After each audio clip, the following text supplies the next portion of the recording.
ওই ভাই ত্রিপল লাইনে ফোন দেন, কেউ ত্রিপল লাইনে ফোন দেন। আসসালামু আলাইকুম। কেমন আছেন সবাই? না আসলে কাউকেই ট্রিপল নাইনে ফোন দিতে হবে না। এইটা আমরা ঈদের পরের দিন সাভারে একটি রিসোর্টে ট্যুরে গিয়েছিলাম। তো আসলে রিসোর্টের ট্যুরে আমরা খুব মজা করেছি। তো সেই ভিডিওটাই আমি আপলোড করলাম। তো এখানে আসলে নৌকা পাড়ি দিয়ে যেতে হয়, যেটা সাভার নদী পাড়ি দিয়ে আমরা ওই পাড়ে গিয়েছিলাম।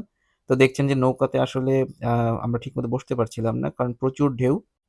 তো যাই হোক আমরা এই উত্তাল ঢেউ পাড়ি দিয়ে চলে গেলাম সাভার নদীর এপারে। আসলে এক্সপিরিয়েন্সটা খুবই ভালো ছিল। তো আমরা চলে গেলাম নীলা বর্ষা কুইন পার্ক। এটা আসলে সাভার নদীর ঠিক পাশে অবস্থিত। এই রিসোর্টটায় এন্ট্রি ফি মাত্র ৳৫০। যারা এই রিসোর্টে আসতে চান তারা মাত্র ৳৫০ এই রিসোর্টে আসতে পারবেন। এবং এখানে বাচ্চাদের জন্য অনেক খেলনা আছে। আ যারা বাচ্চাদেরকে নিয়ে আসতে চায় বিকেলে অথবা যেকোনো সময় বাচ্চাদেরকে নিয়ে আপনারা এই রিসোর্টে আসতে পারেন। তো আমাদের মেইন উদ্দেশ্য ছিল যে আমরা এই রিসোর্টের সুইমিং পুলে যাবো। সুইমিং পুলে আমরা সুইমিং করব। তো আমাদের প্ল্যান ছিল আমরা ঈদের পরদিন চলে যাই এই রিসোর্টে সুইমিং করার জন্য।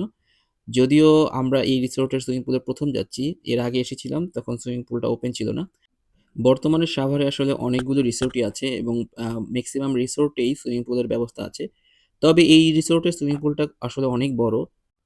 এখানে বাচ্চাদের সুইমিং করার জন্য আলাদা জায়গা এবং বড়দের জন্য আলাদা জায়গা রাখা হয়েছে। তো সুইমিং পুলটা আসলে আ খুবই সুন্দর এবং আপনারা যদি এই সুইমিং পুলে আসেন এবং সুইমিং পুলের হাইটটা আসলে বেশি না। আমি বলব হাইটটা আসলে একটু কম হয়ে গেছে। আরেকটু হাইট হলে আসলে ভালো লাগতো। তো আমরা মোট ১০ জন এসেছিলাম এই সুইমিং পুলে। আমরা খুব মজা করেছি সুইমিং পুলটায়। তো সুইমিং পুলটা আসলে একদিক দিয়ে পানিগুলো খুব ক্লিন ছিল। আর যেহেতু সুইমিং পুলের এন্ট্রি ফিও কম, মাত্র ৳২০০।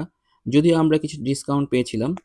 তো পানিগুলো ক্লিন থাকায় এবং সুইমিং পুলে বেশি গ্যাদারিং ও ছিল না। আসলে ঈদের ছুটির পরে অনেক মানুষ হওয়ার কথা।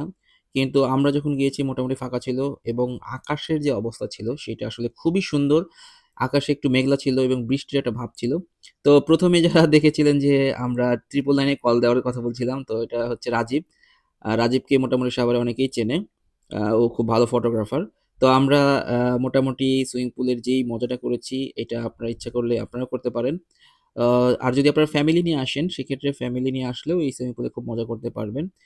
যেহেতু সুইমিং পুলটা আসলে নদীর খুব পাড়ে এবং চারপাশে খোলামেলা।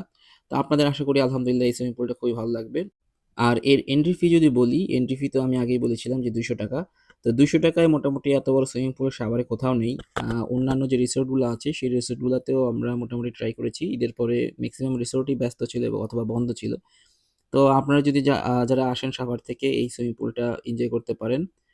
তো আমরা মোটামুটি খুবই মজা করেছি। আর সুইমিং পুলের যেহেতু আশেপাশে অনেক জায়গা, প্রজেক্টটা অনেক বড়।